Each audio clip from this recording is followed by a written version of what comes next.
தேர்தல் தேதி அறிவிக்கப்பட்டு விட்டது.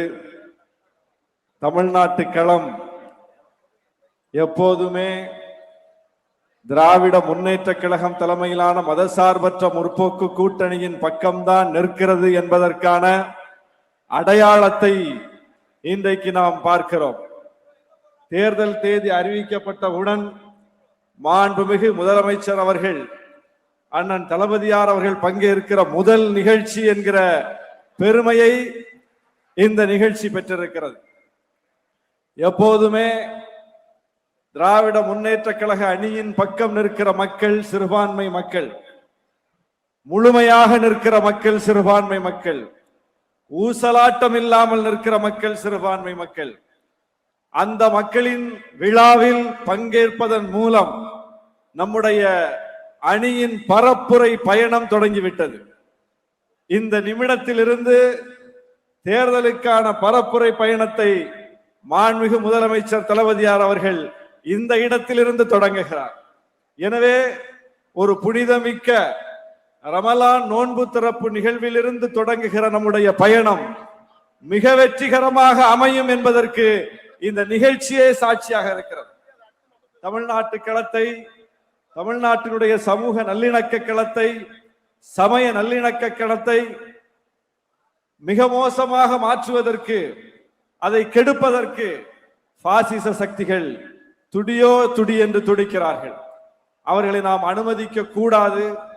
இந்த மண் சமய நல்லிணக்க மண், இந்த மண் சமூக நல்லிணக்க மண், இந்த மண் பகுத்தறிவு மண், இந்த மண் சமூக நீதியின் மண் என்பதை உறக்க சொல்லக்கூடிய வகையில் நம்முடைய முடிவுகள் அமைய வேண்டும்.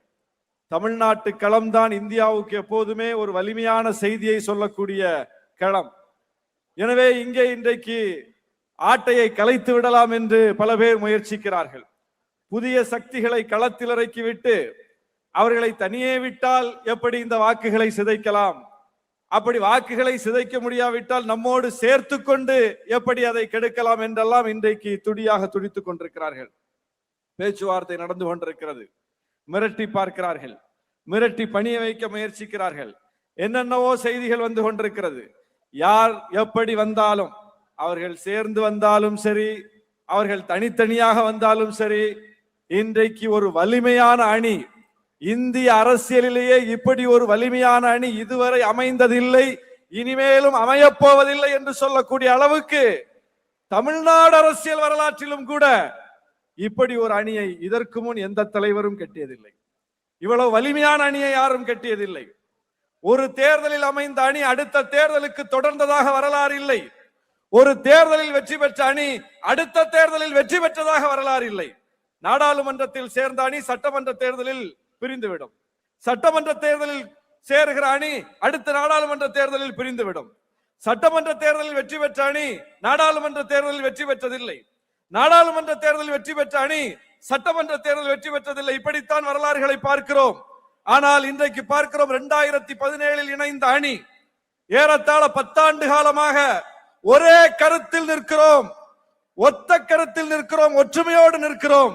மட்டுமல்ல, 19 தேர்தலில் வெற்றி, 21 தேர்தலில் வெற்றி, 24 தேர்தலில் வெற்றி, இறையருளால் 2026 தேர்தலில் வரலாறு காணாத வெற்றி, 200 இடங்களுக்கு மேல் வெற்றி என்பதை நாம் எழுத போகிறோம். எனவே அதற்கான ஒரு புள்ளியாக இங்கிருந்துதான் இந்த பயணம் தொடங்குகிறது. இந்த செய்தி இந்தியாவுக்கானது, எல்லா மாநிலங்களுக்குமானது. பாஜக அணி ஒன்றும் வீழ்த்த முடியாத அணி அல்ல.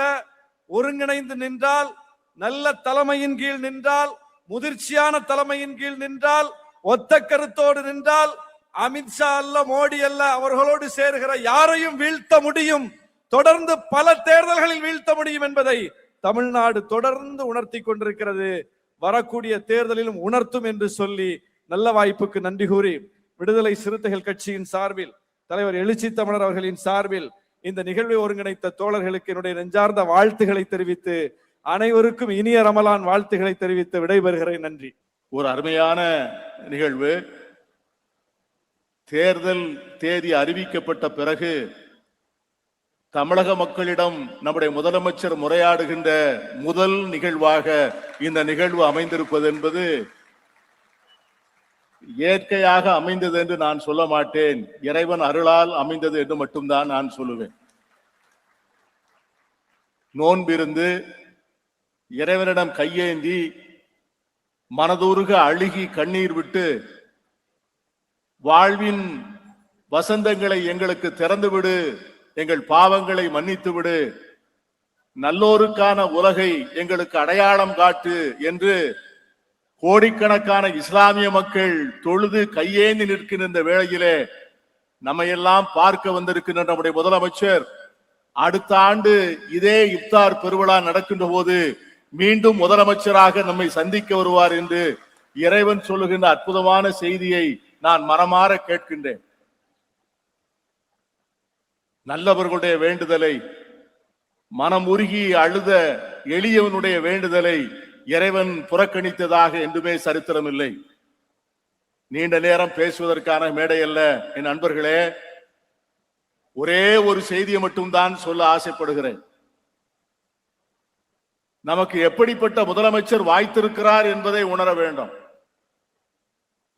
இந்திய துணைக்கண்டத்திலே எத்தனையோ முதலமைச்சர்கள் இருக்கிறார்கள்.